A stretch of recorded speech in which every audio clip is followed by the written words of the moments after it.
Você tem centenas de contatos no celular, consome stories que somem em 24 horas, as notificações não param.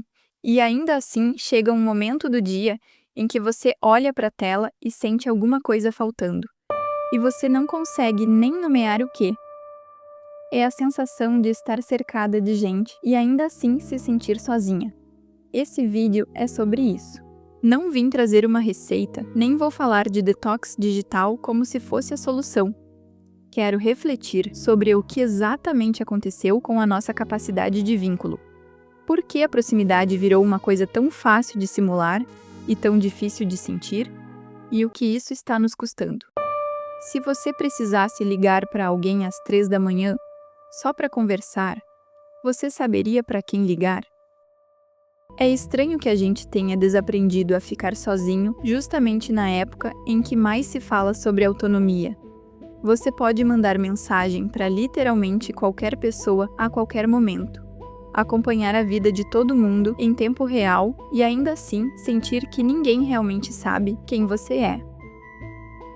O que o algoritmo faz é nos dar acesso permanente à vitrine da vida do outro. Você vê a foto do aniversário, a promoção no LinkedIn, vê a viagem e o pôr do sol que alguém achou bonito o suficiente para postar. E você consome aquilo como quem assiste a uma série, com a diferença de que a pessoa existe. Só que você é uma espectadora que nunca comprou o ingresso. Parece que estamos todos tentando provar que existimos e o registro parece importar mais do que a experiência. E talvez o mais estranho seja perceber que isso não acontece só porque queremos atenção. Queremos testemunhas. Quando a gente consome essa versão editada da vida do outro de forma contínua, começa a processar aquilo como se fosse a realidade. Como se o que você vê fosse tudo que existe, e comparar a sua vida inteira, com todas as partes feias e medianas e confusas, com os melhores recortes da vida de alguém, vai produzir um resultado só. Você sempre vai sair perdendo. Eu percebi isso numa noite em que eu estava rolando o feed me sentindo por baixo, e a única coisa que eu tinha na tela era a prova de que todo mundo estava bem. Todo mundo viajando, todo mundo comemorando, todo mundo com algum lugar para estar. E eu estava ali, me sentindo de fora de uma festa que eu nem sei se existia mesmo. Eu bloqueei o celular e a sensação não passou, porque o problema não era o que eu estava vendo, era o que eu não estava tendo.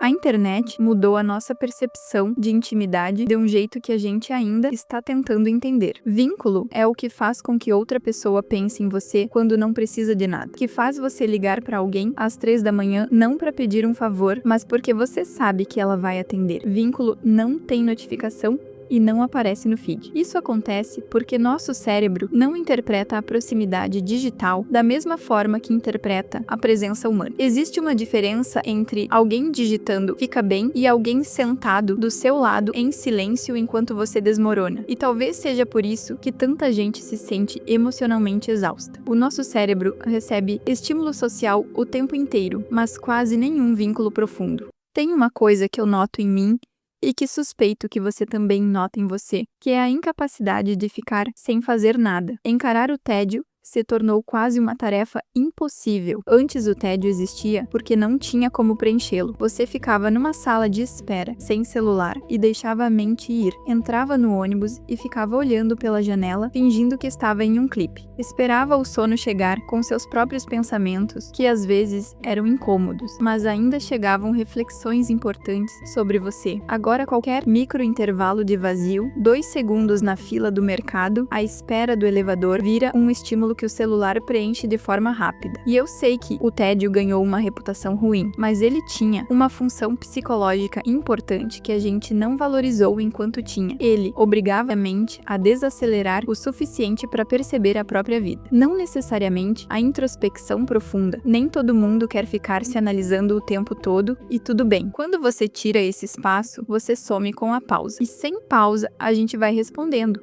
reagindo, consumindo, sem nunca processar o que está sentindo. É como comer sem nunca sentir fome. Você não sabe mais o que quer, porque nunca fica tempo suficiente em silêncio para perceber. E é exatamente nesse vazio que entra a coisa mais curiosa que aconteceu nos últimos anos. Começamos a criar relações emocionalmente seguras justamente com coisas que não podem nos contrariar. Usamos a IA como um substituto afetivo, não de forma consciente, não declarada, mas é o que está acontecendo. E eu consigo entender por quê. As relações humanas frustram. As pessoas interpretam errado, se afastam, projetam, mentem e nos decepcionam. Elas têm todo tipo de conflito e são caras, emocionalmente, em tempo e em tolerância ao desconforto. Já uma IA não vai se cansar de você, não vai te olhar estranho, não vai invalidar sua dor e nem desaparecer depois de uma conversa profunda. Ela foi literalmente construída para permanecer disponível, e isso é sedutor. Você não precisa performar, não precisa gerenciar como a outra pessoa vai receber o que você disse. Ela foi feita para simular um humano sem cobrar as coisas que um humano cobra. E é aí que mora o problema. O que faz o vínculo humano ser nutritivo é o mesmo que o faz ser difícil. É o fato de que a outra pessoa existe independentemente de você, que ela tem uma perspectiva que não é apenas reflexo da sua. A IA supre a carência, mas não constrói vínculo, e a diferença entre as duas coisas é o que a gente está perdendo a capacidade de distinguir. E temos um dado perturbador. Estudos de neurociência mostram que a ocitocina, o hormônio que regula o senso de vínculo e pertencimento, é liberada principalmente por contato físico, olho no olho, presença compartilhada no mesmo espaço. A dopamina que a notificação libera existe, mas ela funciona no mesmo circuito do açúcar. Dá energia rápida, mas não nutre.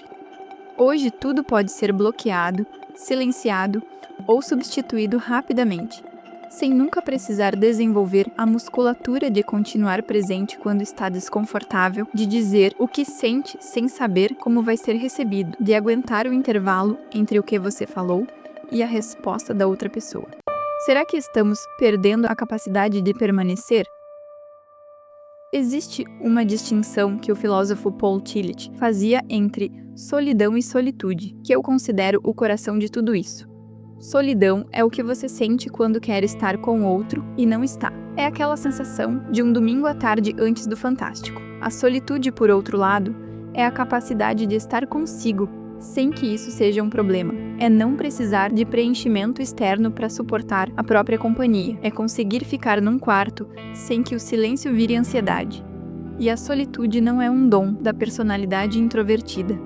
É uma capacidade que se treina no silêncio.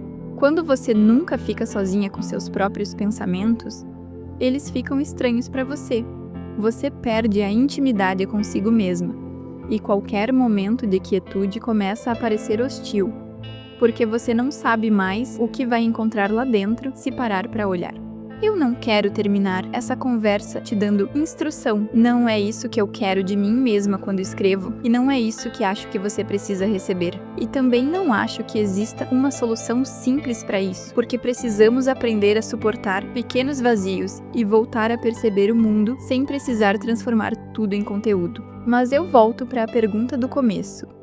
Se você precisasse ligar para alguém às 3 da manhã, só para conversar, você saberia para quem ligar? Cuide da sua mente e nos vemos no próximo episódio.